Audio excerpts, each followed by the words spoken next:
ಕಡಂಗದಲ್ಲಿ ಲಿಮ್ರಾ friends ಆಯೋಜಿಸಿದ್ದ 2ನೇ ವರ್ಷದ ಜಿಲ್ಲಾ ಮಟ್ಟದ ಟಿಟ್ಟು ಮೆಮೋರಿಯಲ್ ವಾಲಿಬಾಲ್ ಪಂದ್ಯಾವಳಿಯಲ್ಲಿ ಟೀಮ್ ಅನ್ಸಾರಿ ಚಾಂಪಿಯನ್ ಆಗಿ ಹೊರಹೊಮ್ಮಿದೆ. 4 ಸ್ಟಾರ್ ಎಡಪಾಲ ರನ್ನರ್ಸ್ ಪ್ರಶಸ್ತಿ ಪಡೆದುಕೊಂಡಿದೆ. ಪಂದ್ಯಾವಳಿಯಲ್ಲಿ ಮುಖ್ಯ ಅತಿಥಿಯಾಗಿ ಪಾಲ್ಗೊಂಡು ಮಾತನಾಡಿದ ಮುಖ್ಯಮಂತ್ರಿಗಳ ಕಾನೂನು ಸಲಹೆಗಾರರು, ವಿರಾಜಪೇಟೆ ಕ್ಷೇತ್ರದ ಶಾಸಕರಾದ ಎಎಸ್ ಪೊನ್ನಣ್ಣ, ಕ್ರೀಡೆಯು ಮಾನಸಿಕ ಹಾಗೂ ದೈಹಿಕ ಸಮತೋಲನಕ್ಕೆ ಸಹಕಾರಿಯಾಗಿದ್ದು, ಸೋಲು ಗೆಲುವನ್ನು ಸಮಾನವಾಗಿ ಸ್ವೀಕರಿಸಬೇಕು. ವಾಲಿಬಾಲ್ ಅತ್ಯಂತ ಚುರುಕಿನ ಆಟವಾಗಿದ್ದು, ಎಲ್ಲರೂ ಕ್ರೀಡೆಯಲ್ಲಿ ತೊಡಗಿಸಿಕೊಳ್ಳಬೇಕು, ಕ್ರೀಡಾ ಮನೋಭಾವ ಬೆಳೆಸಿಕೊಳ್ಳಬೇಕೆಂದು ಕರೆ ನೀಡಿದರು. ಕ್ರೀಡಾಕೂಟ ನಡೆಸೋದಾದ್ರೆ ಬಹಳ ಕಷ್ಟ ಇದೆ. ಆದರೆ ಸತತವಾಗಿ ಹಲವಾರು ವರ್ಷಗಳಿಂದ ತಾವೇನು ನಡೆಸ್ಕೊಂಡ್ಬಂದಿದ್ದೀವಿ. ನಿಜವಾಗ್ಲೂ ಇದನ್ನ ಮೆಚ್ಚಲೇಬೇಕು. ಬಹಳ ಶ್ರಮೆ, ಹಲವಾರು ಜನರ ಕೊಡುಗೆ ಇರ್ತದೆ, ಹಲವಾರು ಜನರ ಶ್ರಮೆ ಇರ್ತದೆ.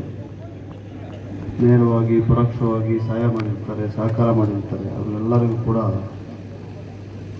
ಅಭಿನಂದನೆಗಳು ಮತ್ತು ಧನ್ಯವಾದಗಳನ್ನು ಕೂಡ ಸಲ್ಲಿಸ್ತೀನಿ. ಯಾಕೆಂದರೆ ನಾನು ಕ್ರೀಡೆಗೆ ಭಾಳ ಪ್ರೋತ್ಸಾಹ ಕೊಡಬೇಕು ಅಂತೇಳಿ ನಂಬಿರೋದು. ಅದು ಕೊಡಗು ಅಂತ ಹೇಳಿದ್ರೆ ಅನೇಕ ಒಲಿಂಪಿಯನ್ಸನ್ನು, ವರ್ಲ್ಡ್ ಕಪ್ ಆಟಗಾರರನ್ನು ಕೊಟ್ಟಿರುವಂಥ ಜಿಲ್ಲೆ. ಭೌಗೋಳಿಕವಾಗಿ ಜನಗಣತಿಯಲ್ಲಿ ಸಣ್ಣದಾದರೂ ಕೂಡ ದೇಶಕ್ಕೆ ದೊಡ್ಡ ಕೊಡುಗೆಯನ್ನು ಕೊಟ್ಟಿರುವಂಥ ಜಿಲ್ಲೆ ಅಂದರೆ ಕೊಡಗು. ಅದರಲ್ಲಿ ಭಾಳ ಪ್ರತಿಭಾವಂತ ಮಕ್ಕಳಿರ್ತಾರೆ, ಯುವಕರು ಯುವಕಿಯರಿರ್ತಾರೆ. ಅವ್ರಿಗೆಲ್ಲರಿಗೂ ಕೂಡ ಅವಕಾಶ ಹಾಕಬೇಕಾಗ್ತದೆ. ಗ್ರಾಮೀಣ ಮಟ್ಟದಲ್ಲಿ ಸಂಘ ಸಂಸ್ಥೆಗಳು, ಲಿಮ್ರಾ ಫ್ರೆಂಡ್ಸ್ ಥರ ಅನೇಕರು ಕ್ರೀಡಾ ಸ್ಪರ್ಧೆಯನ್ನು, ಪಂದ್ಯಾವಳಿಯನ್ನು ಆಯೋಜಿಸಿ ಅವರ ಪ್ರತಿಭೆಯನ್ನು ಬಿಂಬಿಸುವಂಥ ಅವಕಾಶವನ್ನು ಮಾಡಿಕೊಡ್ತಾ ಇದ್ದಾರೆ. ಅದೇ ಕಾರಣ ಅದರಿಂದ ಈ ರೀತಿಯಾದಂಥ ಕ್ರೀಡಾಕೂಟಗಳು ಇನ್ನಷ್ಟು ಹೆಚ್ಚು ನಡೀಬೇಕು. ಮತ್ತು ತಾವೇನು ಇವತ್ತು ನಡೆಸ್ಕೊಂಡು ಬರ್ತಾ ಇದ್ದೀರ ಲಿಮ್ರಾ ಫ್ರೆಂಡ್ಸ್ನವರು, ಅದು ಇನ್ನಷ್ಟು ಹೆಚ್ಚು ತಂಡಗಳು ಭಾಗವಹಿಸಿ ಇನ್ನಷ್ಟು ಯಶಸ್ಸಾಗಿ ಮುಂದಿನ ಬರುವಂಥ ವರ್ಷಗಳಲ್ಲಿ ಆಗಲಿ ಅಂತ ನಾನು ಆಶಯಿಸ್ತೀನಿ. ಮತ್ತು ವಿವಿಧ ಭಾಗದಿಂದ ಇವತ್ತು ಕ್ರೀಡಾಪಟುಗಳು ಬಂದಿದ್ದಾರೆ, ಕ್ರೀಡಾ ಅಭಿಮಾನಿಗಳು ಇಲ್ಲಿ ರಾತ್ರಿ ಇಷ್ಟೊತ್ತಾದರೂ ತಾವೆಲ್ಲ ಬಂದಿರಲಿ ಕೂತಿದ್ದೀರಿ. ನಿಮಗೆಲ್ಲರೂ ಕೂಡ ಒಳ್ಳೆಯದಾಗಲಿ ಅಂತ ಆಶಯಿಸಿ ಈ ಕಾರ್ಯಕ್ರಮ ಯಶಸ್ಸಾಗಿ ನಡೀಲಿ, ಈ ಸ್ಪರ್ಧೆ ಯಶಸ್ಸಾಗಿ ನಡೀಲಿ. ಆಟಗಾರರು ಎಲ್ಲರೂ ಕೂಡ ಮತ್ತು ಕ್ರೀಡೆಯನ್ನು ನೋಡ್ಲಿಕ್ಕೆ ಬಂದಿರೋದು, ಆಟ ಆಡಿ ಪ್ರಯತ್ನ ಎಲ್ಲ ನೋಡಿ 4 ಜನ ಚಪ್ಪಾಳೆ ತಟ್ಟಿದ್ರೇ ಅದೊಂದು ದೈವಿ ಸ್ಫೂರ್ತಿ. ಅದರಿಂದ ತಾವೆಲ್ಲ ಬಂದಿದ್ದೀವಿ. ನೀವೆಲ್ಲರೂ ಕೂಡ ವಿಜೇತರೆ. ಯಾರೆಲ್ಲ ಆಟ ಆಡ್ತಾ ಇದ್ದಾರೆ, ಆಟವನ್ನು ನೋಡ್ತಾ ಇದ್ದಾರೆ, ಎಲ್ಲರೂ ಕೂಡ ನೀವು ವಿಜೇತರೆ. ಅಂದರೆ ಗೆಲುವು ಸೋಲಿಗೆ ಅಷ್ಟು ಪ್ರಾತಿನಿಧ್ಯ ಕೊಡಬಾರ್ದು ನಾವು ಕ್ರೀಡೆಯಲ್ಲಿ.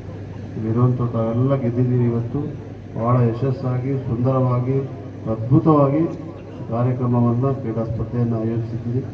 ಆಯೋಜಕರು, ವೀಕ್ಷಕರು, ಸ್ಪರ್ಧೆಯಲ್ಲಿ ಭಾಗವಹಿಸುವಂಥ ಕ್ರೀಡಾಪಟುಗಳು ನನ್ನನ್ನು ಸೇರಿ ನಾವೆಲ್ಲ ಇವತ್ತು ಗೆದ್ದಿದ್ದೀವಿ ಅಂತ ನನ್ನ ಭಾವನೆ. ಅದರಿಂದ ನನಗೆಲ್ಲರೂ ಕೂಡ ಮತ್ತೊಮ್ಮೆ ಶುಭವನ್ನು ಕೋರಿ. ಇದೇ ಸಂದರ್ಭ ಕಡಂಗ ಗ್ರಾಮದ ಅತಿ ಹೆಚ್ಚು ಅಂಕ ಪಡೆದ ಎಸ್ಎಸ್ಎಲ್ಸಿ ಮತ್ತು ಪಿಯುಸಿ ವಿದ್ಯಾರ್ಥಿಗಳನ್ನು ಶಾಸಕ ಎಎಸ್ ಪೊನ್ನಣ್ಣ ಸನ್ಮಾನಿಸಿದರು.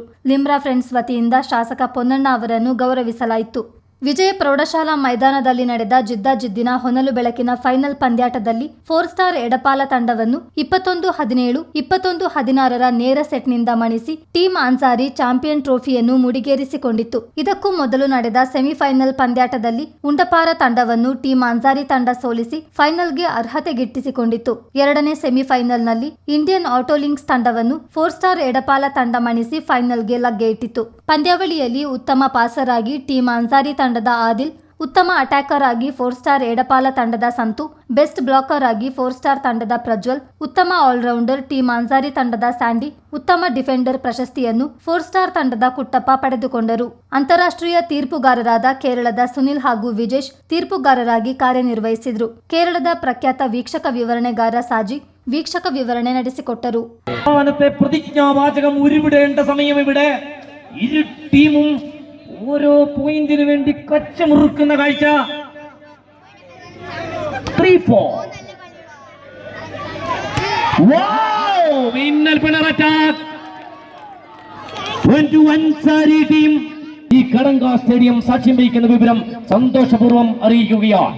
ഈ വരുന്ന ഡിസംബർ മാസത്തിൽ ഈ സ്റ്റേഡിയത്തിൽ വെച്ച് all India volleyball tournament Napoklu block Congress ಅಧ್ಯಕ್ಷ ಇಸ್ಮಾಯಿಲ್, ವಿರಾಜಪೇಟೆ ತಾಲೂಕು ಅಲ್ಪಸಂಖ್ಯಾತ ಘಟಕದ ಅಧ್ಯಕ್ಷ ರಫೀಕ್ ಕೊಳುಮಂಡ, ನಿವೃತ್ತ ಸೈನಿಕ ಅಬ್ದುಲ್ ಸಲಾಂ, ಗ್ರಾಮ ಪಂಚಾಯಿತಿ ಮಾಜಿ ಸದಸ್ಯ ಜುಬೈರ್ ಸಿಇ, ಶಾಫಿ ಎಡಪಾಲ, ಬದ್ರಿಯಾ ಮಸೀದಿ ಅಧ್ಯಕ್ಷ ಉಸ್ಮಾನ್, ಬಿಕೆ ಶಫೀಕ್, ಜುನೈದ್ ಸಿಎ, ಅಂಜುದಿ, ಪ್ರಮುಖರಾದ ಕರೀಂ ಲಿಮ್ರಾ, ಅಬ್ದುಲ್ಲಾ ಎಎಂ, ರಾಜಿಕ್, ಹಾರೂನ್ ರಾಶಿದ್, ಉಬೈದ್, ರಾಶಿದ್, ಸೌಕತ್, ಜಬ್ಬಾರ್, ಹಾಸಿಂ ಮತ್ತಿತರರು ಇದ್ದರು. ಚಿತ್ತಾರ ನ್ಯೂಸ್ ಚಯ್ಯಂಡಾಣೆ.